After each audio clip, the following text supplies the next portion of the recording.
You see, this is the appropriate amount of time that you have to wait in order to evaluate a draft. He said hypocritically as he's going to release draft grades as soon as the 2021 NFL draft is over.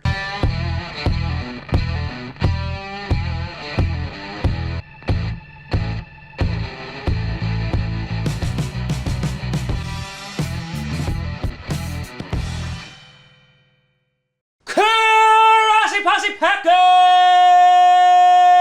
Nation. Welcome to another episode of Packcast, the podcast where you don't have to be a Packers fan, but it sure does help. I'm your host, Tom. At least we got Jaire Alexander in this draft, Grossi, and today we're gonna be throwing it back. And no, it's not Thursday, on a Monday. And we're going to be grading the Packers 2018 NFL draft, the first of Brian Goody McGoody Gunst's tenure. Did he strike out or did he strike gold? Only time will tell. Before we get to that, I want to do a big shout and thank you to some brand new patrons and YouTube members. First, over on the Patreon side of things, we got Florida Gunner, or it's just FL Gunner. I'm sorry, I shouldn't have assumed that you were from Florida. Join in the royalty tier. A big shout out and thank you to you. And over on the YouTube side of things, we have Israg31. A big shout out and thank you to you. So last year after the draft, I graded the 2017 Packers draft. And so this year, right before the draft is about to occur, I figured we'd take a look at 2018. And I created a video last year that basically was simple, that the Packers needed to draft better. And while for the 2018 draft, you've had a home run pick in Jaire Alexander, the rest of the folks, the jury is still out on them. And considering all the scrutiny that the Packers got last year for drafting for the future, it's going to be imperative that the Packers pick well this year. But again, we're not going to know if they pick well for another 3 years. So again, all those draft grades that come out afterwards, it's just those initial reactions. None of these guys have taken an NFL snap. Will I do them? You're absolutely right, I will, because they're fun to talk about. But in the end, they mean absolutely nothing. But it's entertainment, so are you not entertained? So in the 2018 draft, the Green Bay Packers held 10 picks. And similarly enough, they have 10 picks this year. Are they going to go and pick a cornerback first?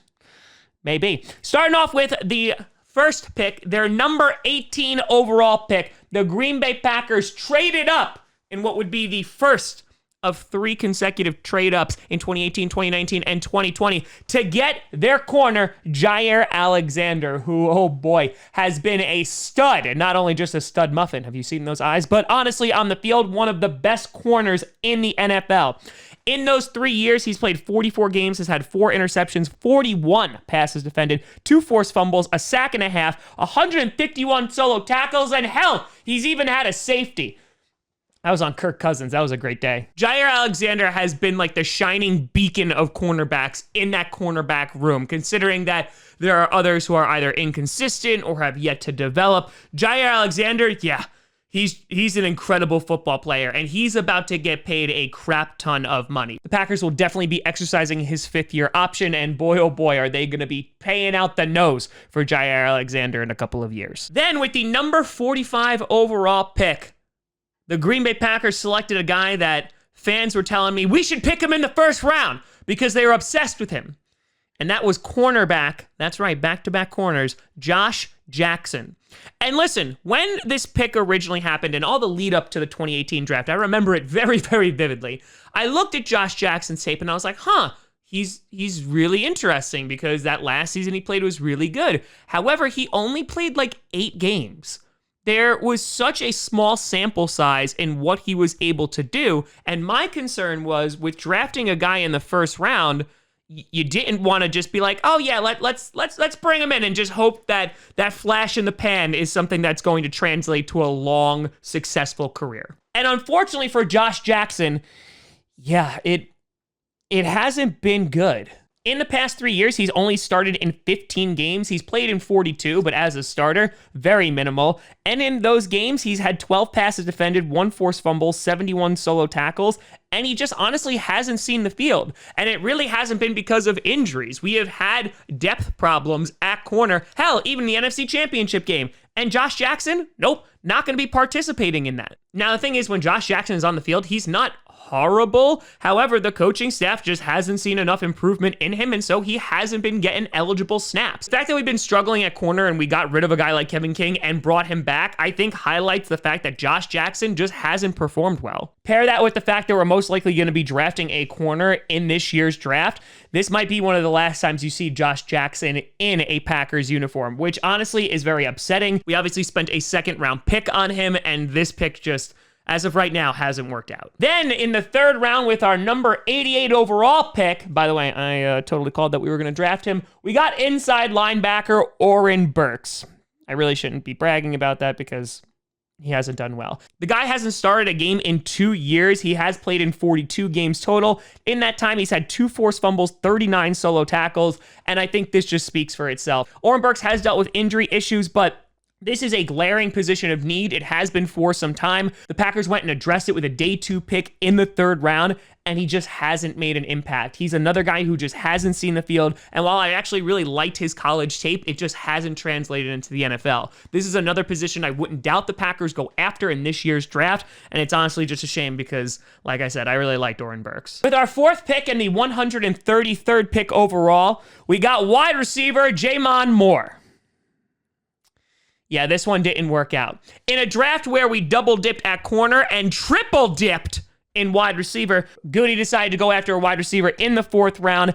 And what did that yield him? Well, he was only on the team in 2018, had 2 receptions for 15 yards, and started 0 games. Played in 12, but didn't start a single one of them. Cut in 2019, then picked up by the Browns, and then cut by the Texans. So, yeah, no longer in the league. Now, we'll get into this in a bit, but the Packers are still feeling the effects of this draft. They went out and tried to get 3 wide receivers, and while you would think, like, okay, maybe 1 or 2 don't work out, this was a 4th-round pick who just fizzled out and could not compete. I know there were a lot of people that were pulling for him, but it just did not work out. The fact is the Packers have needed a wide receiver, and it's not because of like, oh, we need a wide receiver so the offense could be good. No, we need it just because we need that young talent, because right now at that position, it is glaring after this year in which no one is going to be signed to the active roster. And so the fact that a guy like Jaymon Moore and some of the other guys either have not lived up to potential or didn't work out at all is an issue. Then with the 138th pick overall, we picked up guard Cole Madison. Now, on a very sad note, in 2018, he had a personal issue due to a death of a friend, so he did not play a single snap in the 2018. I know the Packers faithful were really pulling for him. Came back in 2019, but in November tore his ACL, and he was waived in July of 2020. So honestly, this is just a sad story and not a reflection on the player in any way, shape, or form. But he is no longer on the team, is currently a free agent, and unfortunately, that's the tale. Then with the 172nd overall pick, the Packers decided to go for a punter, and that was J.K. Scott. They drafted him when he was 12. He is now currently 15. Now, the good news is J.K. Scott really didn't have to do a whole lot last year, and he only punted 46 times. However, the issue has been consistency, in which J.K. Scott sometimes has an amazing leg, and it just flies, and it's just wonderful. And sometimes it barely goes 20 yards, which is a bit of a problem. Now, the question is, could the Packers actually draft a new punter in this draft? I think it's unlikely. I think they'll roll with J.K. Scott for at least another year, but I wouldn't be surprised if they do bring some competition in camp for him. Then with the 174th overall pick, the Packers decided to go for yet another wide receiver, and that was Marquez Valdez-Scantling, otherwise known as MVS. MVS, there is a polarizing figure, to say the very least, because MVS can just torch a secondary, catch an amazing deep ball, tied with Tyreek Hill for the amount of deep touchdowns last year, and he could also drop a lot of balls and also fumble the Colts game away, and it's infuriating. When MVS is on, he's great. When he's not, you just scream and cry into the void. Over the past 3 years, he's started in 48 games, has started 32, has had 97 receptions for over 1,700 yards and 10 touchdowns, 6 of which were in 2020. And I will say, besides the drops every now and then, and of course the Colts game, MVS did improve this year. In the NFC Championship game alone, he was phenomenal. And I really hope the fact that they ended the year off on a high note bodes well for him because, one, we drastically and desperately need a weapon, especially with that kind of speed. There is no other guy on the roster that has his kind of speed as a wide receiver, as that deep threat. Now, the Packers could go and address this, and I assume that they will in the draft. It just depends on where they're going to draft a wide receiver. But for MVS, MVS, I don't see him getting a boatload of money unless he has an amazing breakout year. But then again, we might be forced to re-sign him for a higher price just because we don't have any other wide receivers on the team. But considering it's a contract year, this is MVS's chance to either make it or break it. Then with the 207th overall pick, the Green Bay Packers selected Equanimeous St. Brown, otherwise known as ESB or EQ, depending on who you talk to. Missed all of 2019 and has played a total of 24 games, has started 8, has had 28 receptions for 445 yards and 1 touchdown. It's really difficult to try and grade EQ considering that he just hasn't seen the field a whole lot. And again, this is at a position where there's not a ton of competition, which doesn't bode well for EQ. Depending on what the Packers do with the draft concerning wide receiver, this might be one of the last times you see EQ in a Packers uniform, depending on how much competition they wind up bringing in. But it's another contract year for him, and yeah, he really needs to prove it. Then with the 232nd overall pick, the Green Bay Packers went after defensive end James Looney, who played a whole 3 games in 2018 and was ultimately cut in 2020. Obviously, with these end of the draft picks, they're a total crapshoot, but for James Looney and trying to get a defensive end, this one, it just didn't work out. Then with the 239th overall pick, in a rare move because long snappers almost never get drafted, you got Hunter Bradley, who has been our long snapper since 2018. Hasn't had competition in camp, but has done pretty good. I know a couple years ago he had like 1 really bad snap, but other than that, really nothing to write home about, and he's been pretty decent. So nice job, Hunter Bradley.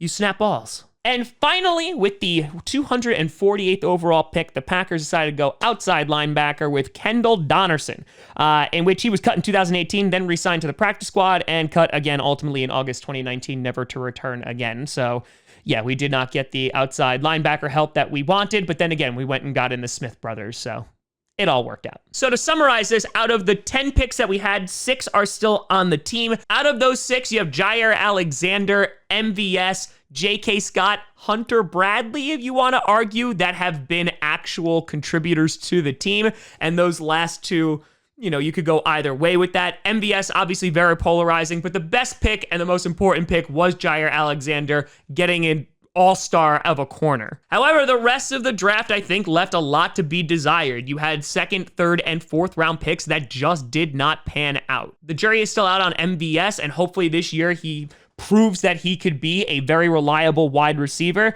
But like guys like Josh Jackson and Oren Burks, it most definitely stings. So just because of how quality Jaire Alexander is, it of course raises this draft to be a passing grade. However, I don't feel comfortable giving it higher than a B, and that's only because Jaire Alexander is that good. MVS has contributed to the team, and a guy like Hunter Bradley and J.K. Scott, they've done okay for the team. I can understand why someone might decide to grade this lower, but honestly, this is just a testament to how damn good Jaire Alexander is. The point is that the Packers, while it would be great if they have another home run in the first round, they need to hit on more than just the first round pick. But let me know what you think down in the comments below. How would you grade Goody's first draft? Let me know. You could always find me at TomGrossiComedy.com or at TomGrossiComedy on all social media you see down below. Check out podcasts on SoundCloud, iTunes, Google Play Music, Spotify, and of course YouTube. And a big shout and thank you to all the patrons over at patreon.com/TomGrossiComedy and the YouTube members. But thank you so much for watching. I'm Tom Grossi. And as always, go Pack Go.